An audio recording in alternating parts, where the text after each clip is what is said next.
నటి షకీలాపై ఆమె పెంపుడు కూతురు శీతల్ దాడి చేసింది. ఈ మేరకు తమిళనాడులోని కొడంబాక్కం పోలీసులకు ఫిర్యాదు అందింది.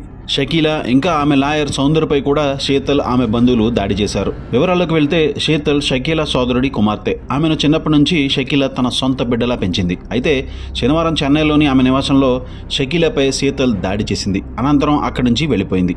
ఈ ఘటనకు సంబంధించి షకీలా తరపున లాయర్ సౌందర్య మధ్యవర్తిత్వం చేసేందుకు యత్నించారు. దీంతో సౌందర్య శీతల్కు ఫోన్ చేసి మాట్లాడుకునేందుకు రావాల్సిందిగా పిలిచారు. అయితే శీతల్ తన తల్లి శశి, సోదరి జమీలాతో కలిసి అక్కడికి చేరుకుంది. అక్కడ మాట్లాడుతుండగానే షకీలా మరియు ఆమె లాయర్పై శీతల్ మరియు ఆమెతో వచ్చిన ఇద్దరు కలిసి దాడి చేయడం ప్రారంభించారు.